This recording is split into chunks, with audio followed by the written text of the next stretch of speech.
In this short presentation, I want to take on a tax which is difficult to avoid when you transact in either property or shares. It's called stamp duty. What is it, and what are some of the ways that you can escape from paying it? So, a sad truth. There are few certainties in life, but unfortunately death and taxes are two of them, as the Cobbler of Preston said in 1716. So with no more ado, what is this thing called stamp duty? One of the taxes which is quite difficult to avoid if you happen to transact in either shares or property these days.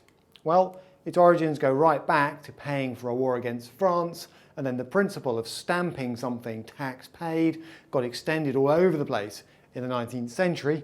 So the government, once it got the hang of stamping a document tax paid, went a bit wild in terms of the number of things that attracted this tax.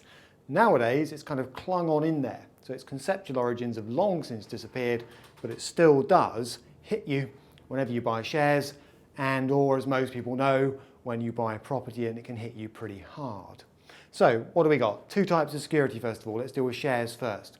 Now, there are two basic sorts of security. The bearer type, where you're not going to pay stamp duty, and that's because these are securities where ownership passes with the security. So take a £10 note out of my wallet, hand it over to you. There's no register of £10 notes, it's a bearer document. You get the idea. There's nothing to stamp, there's no re-registration. It's kind of the principle that's supposed to be at play here. Gold's the same, and some bonds. So if you've watched the movie Heat, at the beginning of the film, a load of guys blow up a van, go inside, rummage around for documents, eventually find Eurobonds and run off with them. And the idea there is that Eurobonds are bearer.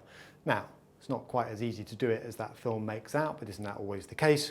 But nonetheless, the principle is that bearer documents don't attract stamp duty. So what is it all about these days? It's not about paying for wars with France. What is the point? It supposedly is justified as a re-registration tax when legal ownership passes, and that attaches to shares and or properties. In other words, when you buy shares, there is a register of owners, typically maintained electronically. When you buy property, the land registry has a register, again maintained electronically. But just because the transaction's done electronically doesn't mean you don't get out of paying stamp duty, even if there's nothing to actually stamp per se. So let's deal with shares first. What do we got?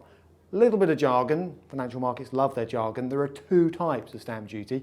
The one on the left, SDRT, rather laborious, stamp duty reserve tax, is the one that most people pay these days because shares have been dematerialised, to give it the grand language. I mean, so has cash for that matter. When you're paid at the end of the month, you don't generally turn up at your employer with a big bag and say, fill that up. You just take an electronic transfer into your bank account. Well, some time ago, the city thought, can't we do the same with shares? Do we actually need a share certificate as proof of legal ownership when we could do the whole thing quicker, arguably using electronic transfer instead? So bear that in mind. The technical term for a dematerialised transfer, where there's definitely nothing to stamp, is stamp duty reserve tax. Now the rate is 0.5%. Right, it's a bit of a shame in the UK because not all worldwide exchanges suffer this tax, but we do in the UK, so it makes us a little bit less efficient than we would otherwise be, but there we go.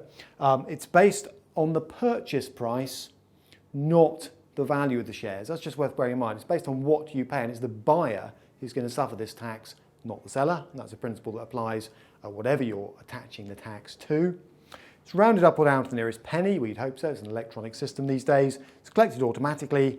Therefore, if you were to pay £1,950 for shares, doesn't matter what their value is, the SDRT, calculated automatically, dealt with automatically, would be £9.75. Now you might be thinking, why are you doing a calculation like that? Well, just be careful on the other side for those people who still have share certificates, and there are some people around. Now in the old days, as it were, everything was done with share certificates. So you could say there was something to stamp. So the name stamp duty's clung on for the small number, relatively speaking, of certificated transactions. Now, certificated transactions can be done without a broker. All right, they do still attract stamp duty. No stamps payable on the first £1,000, so small deals escape.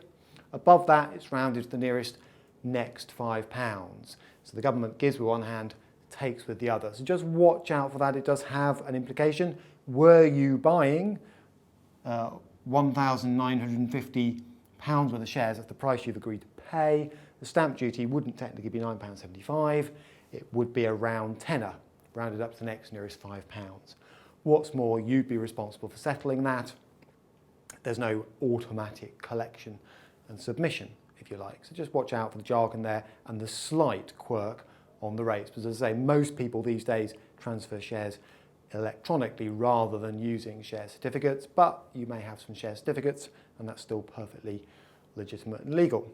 Now, some key exemptions. Worth bearing in mind where you're not going to pay stamp duty because it is annoying, it does add up on if you're doing a serious number of transactions. So, gifts. So in other words, where the consideration is zero, no matter what the value of the shares, no stamp duty, it's worth bearing in mind. A subscription to buy new shares. Now, a lot of retail investors can't get in on IPOs, but if you can get access to an IPO, there's no stamp on the initial issue. I suppose the logic is that nothing's been re-registered at that point. Foreign shares, though you may get hit by an overseas equivalent, so just bear that in mind. Don't think there will be no equivalent of stamp duty overseas. It's just it may not be stamp duty or it may not be there at all. This depends on the exchange. Unit trust units and OIC shares, collective investment scheme shares and units. Any stamp that is due because the manager goes out and transacts in securities that attract stamp duty will be factored into charges and or the spread. AIM shares, that's one of the more important ones. All right, that's quite a nice little exemption for shares on the alternative investment market. That's a growth market for less liquid, smaller companies. That's a relatively recent change. They don't attract stamp duty and that market is being made more tax attractive all the time, not just in the area of stamp duty, by the way. And then gilts and other fixed income securities, worth bearing in mind. So quite a lot of ways you don't necessarily have to pay stamp duty, but on your bog standard listed shares, for example, you will be liable for stamp duty. Now, property. Quite a recent change, quite a big change. The old property rule, so stamp duty or stamp duty land tax as it's called, it's been around for a while. It's the idea that the buyer pays a lump of stamp duty to the government as a one-off when they buy a property. It does add quite significantly to the cost of a property, and until the recent change made by the Chancellor in the autumn statement, there were a lot of criticisms of the current system. It's very regressive. You have these fixed lumpy bands, all right, that just whacked you for a flat tax based on the purchase price of the property according to its value.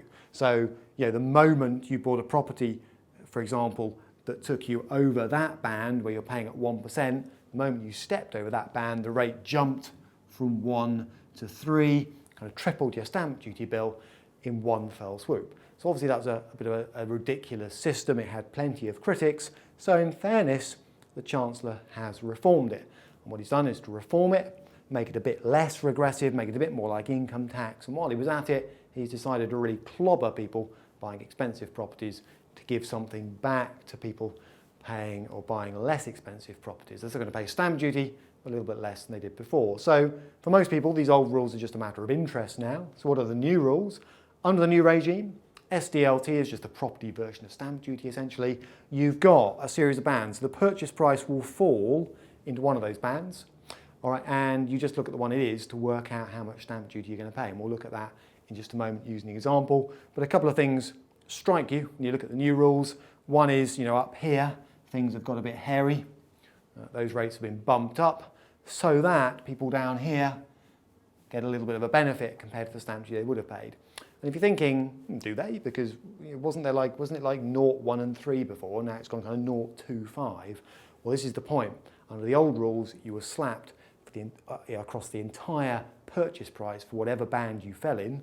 Here, you're getting the benefit of the lower rates and bands, even for a higher value property. So what do I mean by that? Well, in a nutshell, you buy a house costing $625,000. Just bear in mind, under the old rules, the stamp would have been find the band you're in, which would have been the 4% band, and the whole property. Pretty ridiculous way of doing it, really pretty regressive and unfair. The whole property was then hit at 4%, £625,000 at 4% is £25,000. And that was the slab tax, as it was called. No concessions made for the fact that there are, in theory, lower bands, lower rates. Under the new rules, on the other hand, you basically start to chop up the value of the property in terms of what you've paid for it, like you would income tax, if you happen to know how that works. So first 125,000, nothing to pay.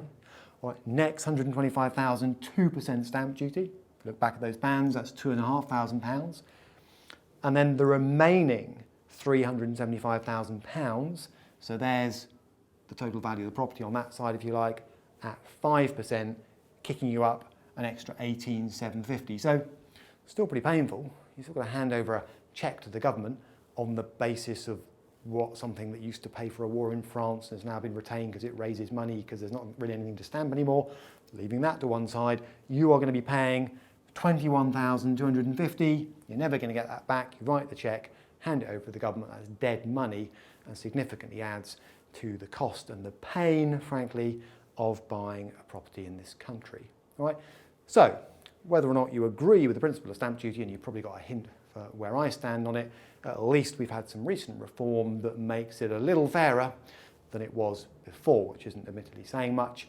So there you have it. Stamp duty, difficult to avoid.